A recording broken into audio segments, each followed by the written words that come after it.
बाजी मोहन की मुरलिया काया नगरी, हाँ काया नगरी, काया नगरी, बाजी मोहन की मुरलिया काया नगरी। अम्बुज बीच बीच हैं अद्भुत सृष्टि सकल प्रगटाए, अम्बुज बीच बीच हैं अद्भुत सृष्टि सकल प्रगटाए।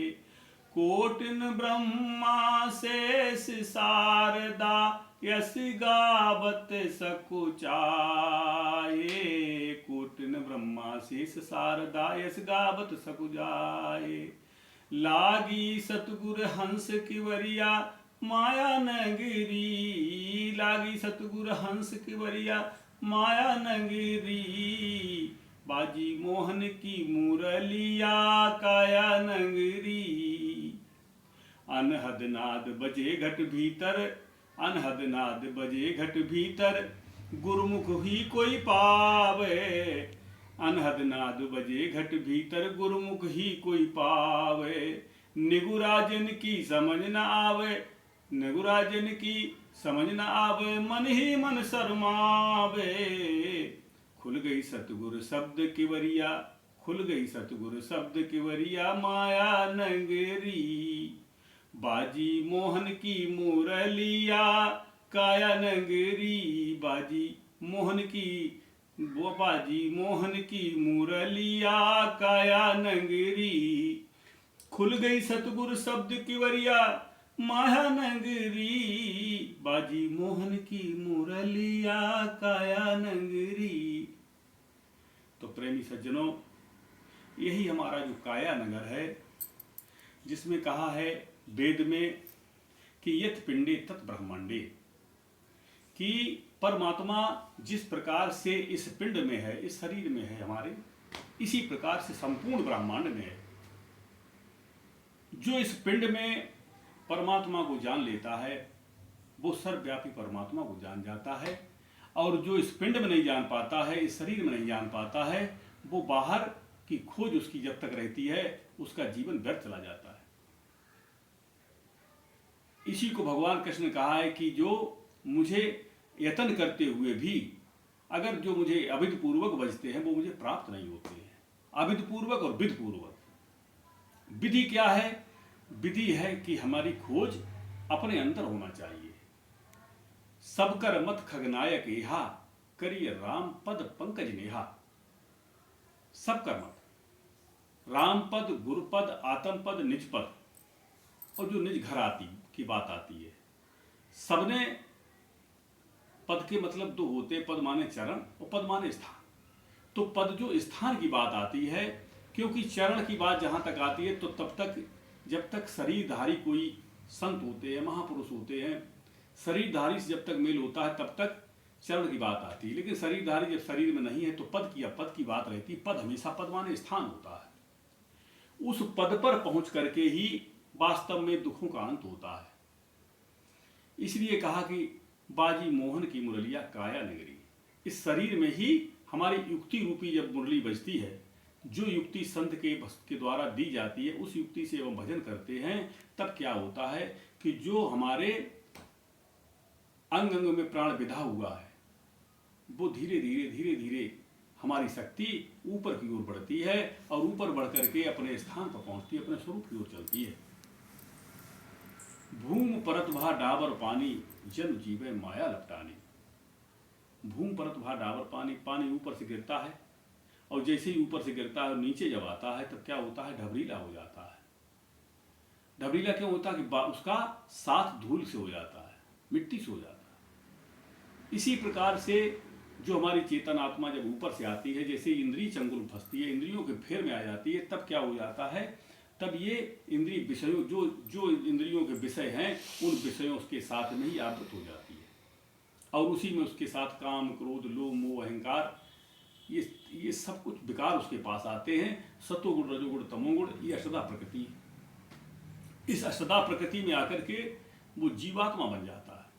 जब जीवात्मा बन जाता है, इसके बाद क्या है?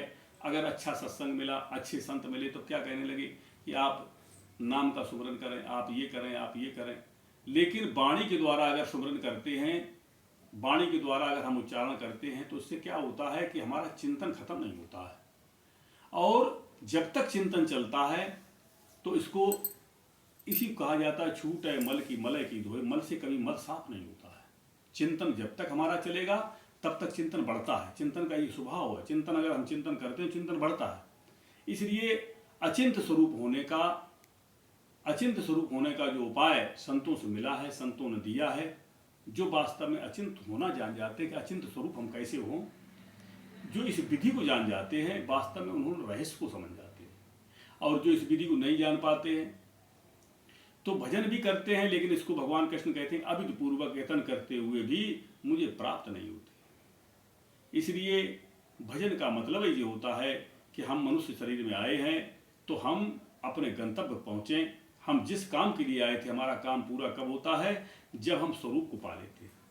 संत विवेकानंद जी ने कहा था कि उठो जागो और तब तक न रुको जब तक तुम्हें लक्ष्य प्राप्त न हो जाए।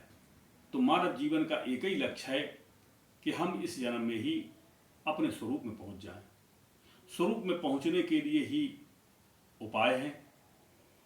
नाना शास्त्र पठे लोका, नाना देवत पूजनम, आत्मज्ञान बिना पार्थे सर्व कर्म निरर्थकम। बिना आत्मज्ञान के सारे कर्मों को निरर्थक बताया है।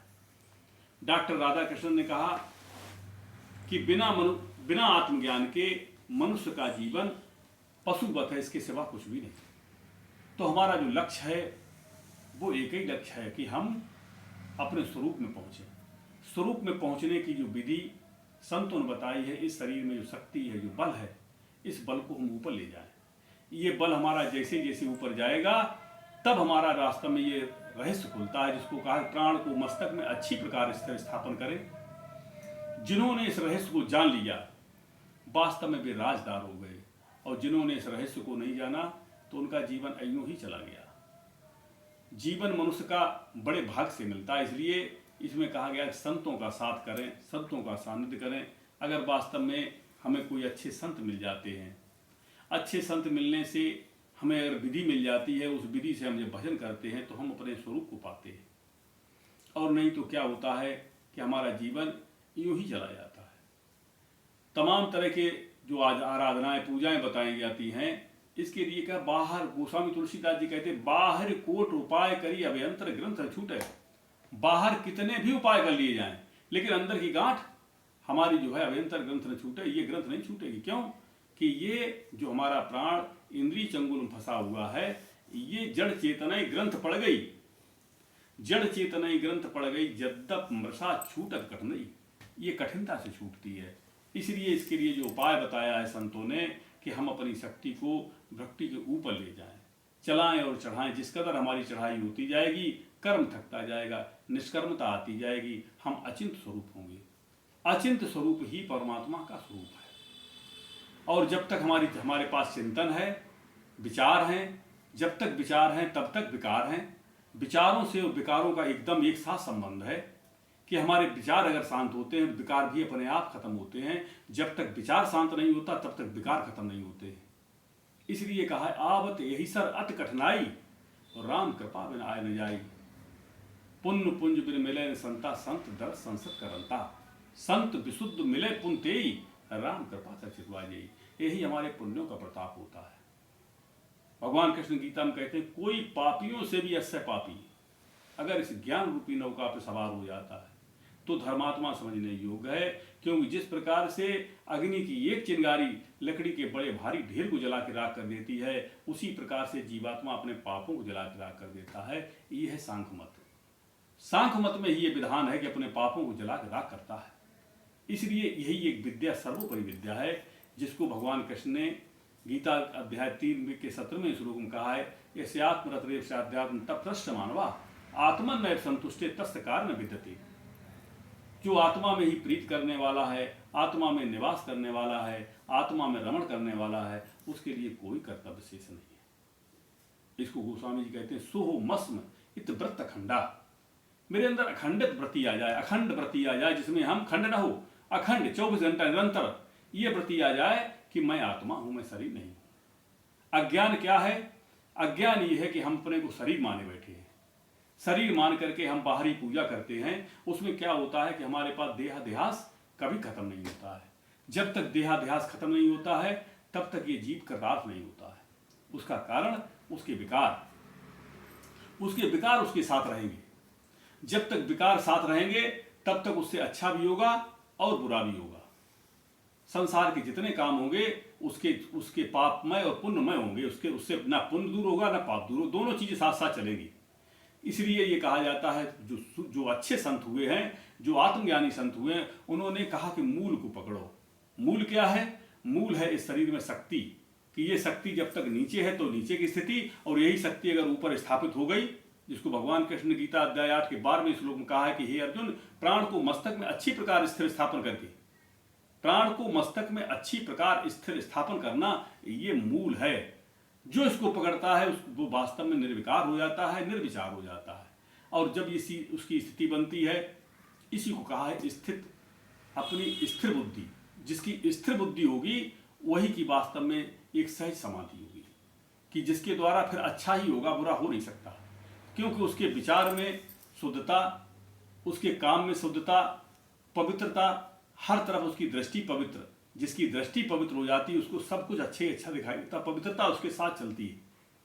और जब तक हमारी शक्ति वहाँ स्थापित नहीं होगी, इंद्रिय क्षेत्र में रहेगी, तब तक उसके पास विचार भी होंगे और विकार भी होंगे। इसलिए कहा भगवान कृष्ण ने कि हे अर्जुन, जो मुझे अविध पूर्वक भजते हैं वो यत्न करते हुए भी मुझे प्राप्त नहीं होते हैं। विध पूर्वक और अविध पूर्वक, इसलिए विधि समझ करके जो भजन करता है वो जीव कृतार्थ हो जाता है, उसका कल्याण हो जाता है। और जो विधि नहीं जानते हैं तो उनका जीवन यूं ही चला जाता है। बड़ा अफसोस है दुनिया में ही दिल को लगा देना, बुलाकर आदमियत हैवान खुद को बना देना। संसार के लिए, अपने परिवार के लिए ही बेईमानी करके, इधर उधर से धन इकट्ठा करके हम अपने आप पाप के बोझ में लग जाते हैं। और जब पाप के बोझ में लगते हैं तब क्या होता है, ये जीवात्मा अपने श्रेय साधन से नीचे गिर जाती है। भगवान कृष्ण गीता में अध्याय 2 में कहते हैं कि हे अर्जुन, इस काम रूप शत्रु को मार। ये दुर्जय काम रूप शत्रु मनुष्य को अधोगति में ले जाने वाला है। क्योंकि कामनाओं के बढ़ने से हमारा चिंतन बढ़ जाता है, कामनाओं के बढ़ने से चिंतन बढ़ता है, और चिंतन के बढ़ने से यह जीवात्मा मनुष्य योनि से नीचे गिर जाता है, यानी 84 लाख योनियों में चला जाता है। इसलिए कहा कबीर सुन साधवा, बहुत पसारा जिन किया, ते नर गए तो उदास। कहत कबीर सुन साधवा, कर थोड़े की आस। इसलिए परमात्मा की कृपा से भजन करते चलें। बोले सद्गुरु भगवान की